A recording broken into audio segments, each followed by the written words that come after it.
Hello everyone, this is the introduction to the Name Still Life project. Let's take a look at the objectives.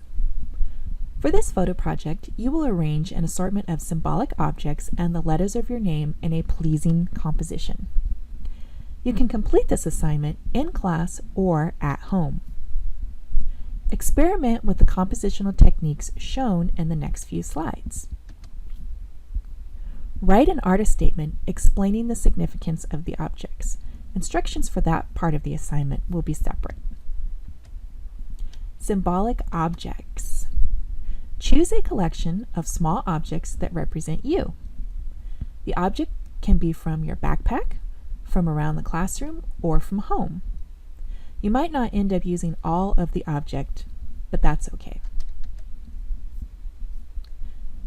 This photograph is of some of the objects that I chose for my project. The bird nest with the egg represents family to me.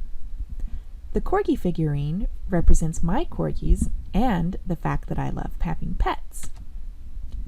The seed packet and seed pods represent my love of gardening. And the necklace and the kitty ring represent jewelry making and creativity.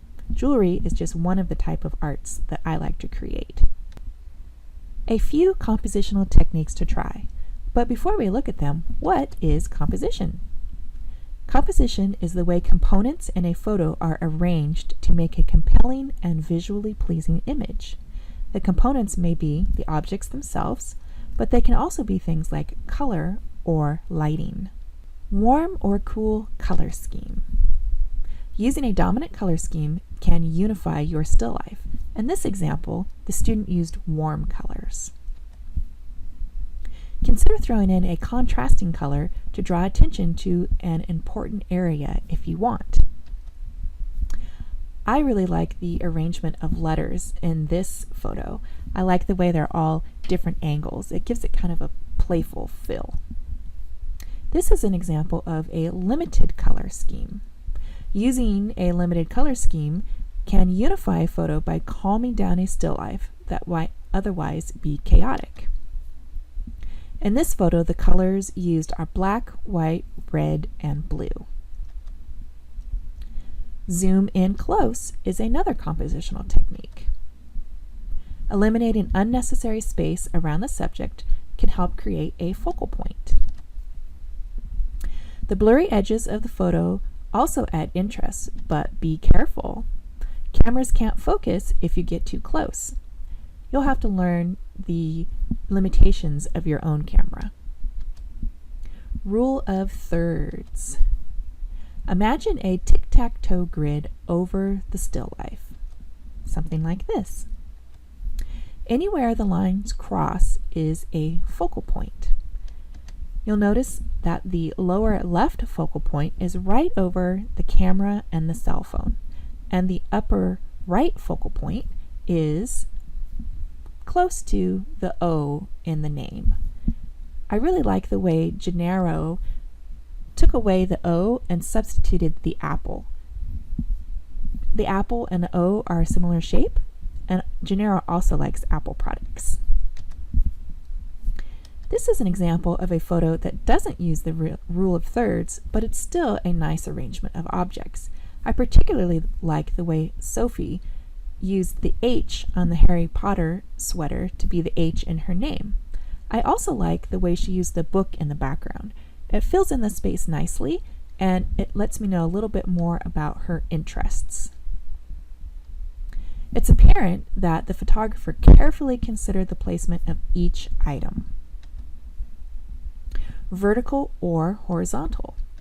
In this photo, there's a tall giraffe, so it makes sense to turn the camera to a vertical orientation.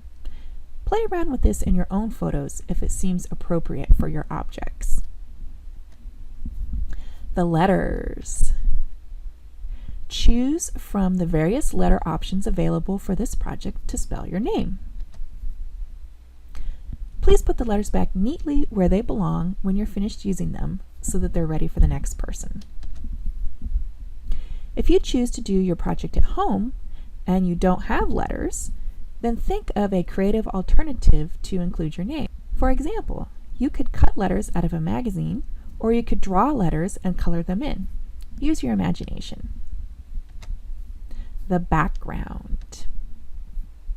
Set up an easel on your table. Choose a piece of large paper for the background. There are many color choices. It's okay to change your color as you shoot. Clamp the paper to the easel, but be careful to not fold the paper. A gentle curved background looks very appealing. Please treat the paper with care so that it's nice for the next person to use. Lighting. Pay attention to how the light falls on the paper. Will your objects be in dark shadow? Move the easel until the light is evenly cast across the paper, as you can see in this example. If you choose to do your project at home, work by a window, in a well-lit room, or even outside.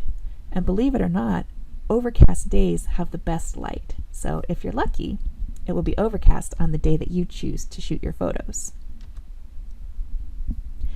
This photo has a couple of light problems with it. For one thing, it's lit from behind, and you can see the easel showing through the paper, which is a little bit distracting. There's nice lighting coming in on the right side, but in the middle of the photo, it's really dark.